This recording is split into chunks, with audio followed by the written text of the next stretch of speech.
significado de clavo. Vamos a ir a Eclesiastés y vamos a dejar por último Juan capítulo 20 verso 25, que es el más difícil. Pero ya con lo que nos fue enseñando los diferentes versículos que ya hemos visto, vamos a tener herramientas para entender Juan 20-25.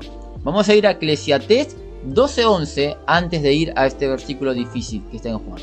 Eclesiastés 12:11 dice así: las palabras de los sabios son como aguijones. Yo te voy a explicar qué significa aguijón acá, porque vas a entender cualquier cosa del texto si no sabes. Después vamos a estar viendo aguijón en la simbología. Acá cuando habla de aguijones está haciendo referencia a un palo, una rama que se le hacía una punta, le sacaban punta. Y con eso ellos pinchaban, no de forma para lastimar, sino que lo pinchaban al buey para que regrese al camino correcto. Cuando el buey se iba por otro camino, entonces ellos le pinchaban con este aguijón para que regrese al camino correcto, para guiarlos. Entonces dice así: las palabras de los sabios son como aguijones, son como palabras que te guían, son aguijones que te pican para que tú regreses al camino correcto. Son correcciones, son azotes, pero azotes para que tú te endereces. ¿Se entiende? Son correcciones. Después sigue diciendo: y como clavos hincados son las de los maestros de las congregaciones dadas por un pastor. Tenemos entonces que las palabras de los sabios son guía, son medicina a la gente, porque te guía, te exhorta a veces el sabio, pero es para que tú te endereces y vayas por un camino de victoria. Después cambia, dice: y como clavos hincados son las palabras de los maestros de las congregaciones, pero dadas por un pastor, dadas por un pastor. Son como clavos hincados. ¿Qué significa esto? Que son como clavos hincados. Fíjate que nos dice que son clavos hincados en lugar firme, como lo decía Isaías. Isaías 20, 22, 23, que decía que va a ser hincado como clavo en lugar firme. En este caso no hay firmeza, dice que son como clavos hincados. Son como clavos hincados, son las de los maestros de las congregaciones. Las palabras, la sabiduría de los maestros de las congregaciones dada por un pastor. Es decir, que las palabras, las enseñanzas que da un pastor son como clavos hincados. Lo correcto sería que las enseñanzas sean dadas por un maestro, no por un pastor. Es como algo contradictorio. Las palabras de los sabios son como aguijones, y como clavos hincados son las de los maestros de las congregaciones dadas por un pastor. No corresponde, es dado por una persona que no cumple el rol de maestro. Entonces lo que hace este pastor, da enseñanzas equivocadas y son como clavos hincados que lastiman. En este versículo el clavo significa dolor causado por malas enseñanzas, porque es dado por un pastor. Lo tendría que dar un maestro para que sean clavos de firmeza. En este contexto es un clavo de dolor, que causa dolor. ¿Por qué? Porque vienen personas como Alfredo Narváez, que no tiene nada de maestro, y él quiere dar enseñanzas igual, y sus enseñanzas son como clavos hincados que causan dolor a la gente, porque le dicen: tú no te puedes divorciar por más que tu marido te pegue, tú no te puedes divorciar por más que tu marido toque a tus hijos. El casamiento es indisoluble. La enseñanza, el clavo hincado de Alfredo Narváez, lastima, porque se supone que esos temas difíciles los tiene que dar un maestro, no un pastor. Y lo que hace este hombre, encima ni pastor es, lo que hace este hombre lastima a la gente. La cantidad de personas que me mandaron mensajes diciendo que salieron de la iglesia de Alfredo Narváez lastimados por sus enseñanzas, por sus consejos malos, porque fueron enseñanzas dadas por un pastor y fueron como clavos hincados que lastiman, como los clavos que clavaron a Cristo en sus manos y en sus pies. Lastiman porque es dado por una persona que no corresponde. Es como decir que mandemos a apagar un fuego a un médico. No corresponde, no va a hacer bien el trabajo. Entonces en este versículo los clavos hincados simboliza dolor causado por malas enseñanzas dadas por un referente equivocado, por alguien que ocupó el rol de otro y no está preparado. Y ahora vamos al versículo más difícil, que está en Juan, capítulo 20, verso 25. Dice así: le dijeron pues los otros discípulos: al Señor hemos visto. Y él les dijo, este es Tomás, y él les dijo: si no viere en sus manos las señales de los clavos, y metiere mi dedo en lugar de los clavos, y metiere mi mano en su costado, no creeré. ¿Qué simboliza acá clavo? ¿Por qué yo dejo la herramienta de que hay que ir por los versículos que se entienden y dejar los que no se entienden para lo último? Porque te dan una cantidad de opciones a elegir ahora. Si ponemos firmeza, no queda según el contexto, porque tú dices: y les dijo: si no viere en sus manos las señales de los clavos firmes, de la firmeza, no queda en el contexto.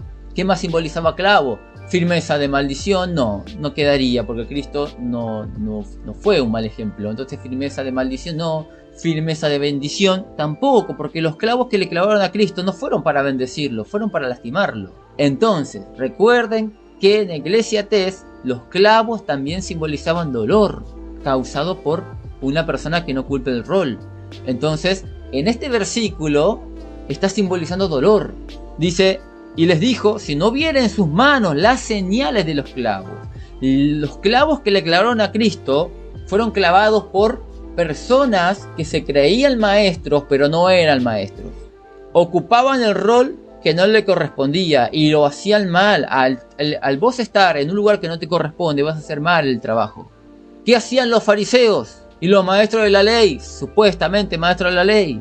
Enseñaban herejías, y Cristo vino a tumbarles todas sus malas enseñanzas. Cristo vino a derrumbar toda su doctrina equivocada. Doctrinas como cuáles tenían ellos: que uno se podía divorciar por cualquier causa. Doctrinas como cuáles tenían ellos: de que ellos podían mirar a cualquier mujer más linda y podían dejar a su esposa por ese motivo, y no era pecado. Enseñanzas como cuáles, como esta, que ellos decían que uno podía hacer promesas, juramento, y que podían ellos romperlos y no cometer pecado si uno juraba por el cielo, si uno juraba por el templo, por el lugar santo. Y Cristo le dijo: no, ustedes están equivocados, porque el que jura por el cielo jura por aquel que está sentado en el trono. El que jura por el templo está jurando por aquel que lo habita. Entonces ustedes están equivocados. Y todo el tiempo Cristo le estaba enseñando la verdadera doctrina a maestros que no eran maestros. Estaban ocupando un rol equivocado, y con esas enseñanzas que ellos tenían lastimaban a la gente. Eran clavos hincados que lastimaban a la gente.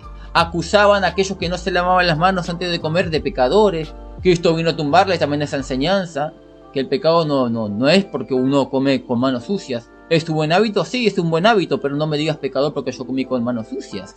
El pecado sale del corazón, decía Cristo, enseñando la doctrina correcta. También ellos andaban diciendo que el día de reposo era más importante que cualquier otra cosa, poniendo lo más importante en última fila, que era la misericordia, el amor, la fe. Y ponían ellos el día de reposo como más glorioso. Cristo le venía a corregir eso también. Entonces sus enseñanzas, de los fariseos, eran clavos hincados que lastimaban. Y a Cristo lo clavaron esas personas. Entonces acá en este versículo clavos, las señales de los clavos simboliza el dolor causado por malas enseñanzas. Tomás decía: si yo no veo las señales, lo lastimado que deja los clavos de los fariseos, las manos de este tal Jesús, yo no voy a creer. Así como tú también dices: yo no creo que sea tan así esto de los falsos profetas, que esto que dijo fulano de tal sea peligroso. Yo no creo que es necesario decirle a este falso profeta y denunciarlo a través de 5 videos, porque él ande diciendo que el casamiento es insoluble. Yo no creo que esto haga daño, que este clavo dado por una persona que no corresponde sea algo que haga daño. Así que hasta que yo no vea las señales de los clavos, las vidas destruidas por las malas enseñanzas de estos falsos profetas, yo no voy a creer, no me vas a convencer. Sos como Tomás entonces, sos incrédulo. Y la Biblia te dice, Cristo te dice, sé creyente, no incrédulo. Además dice Tomás, ver las señales de los clavos no me va a ser suficiente. Por más que me muestren las señales de los clavos, yo no voy a creer. Tengo que meter mi dedo en el lugar del clavo. Acá en la radio te hemos presentado evidencias que demuestran que tus referentes espirituales son falsos profetas. Pero a ti no te es suficiente. No te es suficiente las vidas destruidas por las malas enseñanzas. No te es suficiente la Biblia. Leer la Biblia y ver que lo que dijo no es así. no te es suficiente los videos que hay de ellos hablando, porque no es que nosotros estamos inventando las cosas, no, agarramos evidencia de ellos y te la ponemos. Y tú dices, no, si yo no me meto mi dedo en la herida que causa la herejía de mi referente espiritual, yo no voy a creer. ¿Qué quieres? Que te traiga personas que cuenten sus testimonios. Hemos traído ya testimonios de personas que fueron lastimadas por Carlos Cisterna y Naya Cisterna, pero parece que no es suficiente para los miembros de su iglesia. Ellos quieren meter también sus dedos en el costado de la herida. No le es suficiente. Entonces, en este texto de Juan 20:25, clavos simboliza dolor causado por malas enseñanzas de referentes que se creen maestros y no lo son. Y este es el último versículo de clavos, no hay más clavos en la Biblia, así que lo estamos despidiendo.